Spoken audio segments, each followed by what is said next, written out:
Hey guys, Poro with another MSI 2023 video, again with more predictions for the playing stage.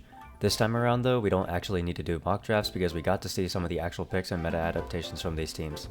Instead, we'll look at what drafts came out on stage and talk about what might happen from the performances shown. This video will cover the match between PSG Talon and G2 Esports, a best of 3 that will determine who secures the first qualifying spot for the bracket stage, and DFM versus Loud to determine who gets eliminated from MSI. PSG and G2 both swept their opponents in round 1 with 2-0 starts. PSG had a decisive victory in Game 1, but a much more contested Game 2 where they fell significantly behind early and only came back due to impatience from the side of DFM's engagers. The picks were pretty much expected.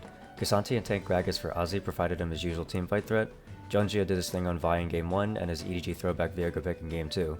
Ubel whipped out Ahri and Lissandra, opting for utility builds in both games. Wako stuck to Aphelios in both games and performed incredibly well, whereas Woody played a solid Nautilus and a much less impressive Blitzcrank. The games were slow-paced and won through teamfights or objective setups as would be expected from PSG. G2 was the opposite, having a disastrous early mid-game in Game 1, but a complete stomp in Game 2. G2 once again showcased that they look like one of the best teams in the world when playing from ahead, but can look incredibly dicey if they fall behind. Broken Blade massively outperformed my expectations by neutralizing lane in Game 1 with Darius and then completely destroying lane in Game 2 with Poppy, and of course doing his usual dominance in mid to late game teamfights. Yike and Caps played Nidalee Nautilus in both games, although Nidalee, despite having very good KDAs, looked like a very risky pick, and I don't know if G2 will run it back again. Hans and Mickey played 2 Jinx lanes, one with Rel and the other with Lulu. When it comes to these two teams matching up in the next round, I expect G2 to be favored. Loud has early games with enough variance that can topple almost every team, whereas DFM's early games are not supposed to be nearly as dominant as what happened in Game 2. G2 were aced at 15 minutes in a fight that basically decided the entire mid-game, whereas PSG fell behind due to an inability to play around jungle in the early game. I still think Junjia is a world-class jungler who can compete with the best, but G2 should have the edge in mid and support, while ADC and top are likely on even footing in lane. I've got G2 favored in this series again at 60 to 40 odds. Now looking at DFM and Loud, it's safe to say that both teams showed signs of life during their respective series. Both teams proved they can take early leads, but both teams also showed that they lack the ability to close games out.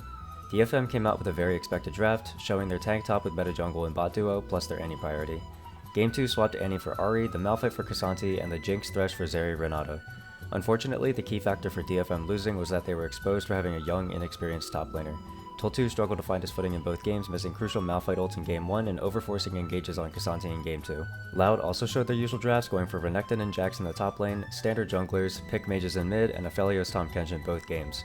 One important factor that may come into play in future drafts for Loud is that a team finally found an answer for Robo's Renekton, who went 7-0 domestically.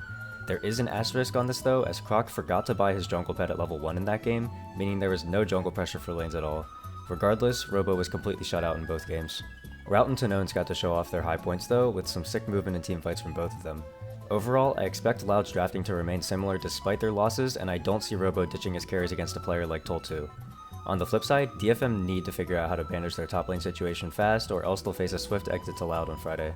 DFM also hasn't played against a team with as fast an early game pace as Loud yet, as PSG is willing to settle for objectives and teamfights. I have Loud favored to win this one at 70 to 30 odds.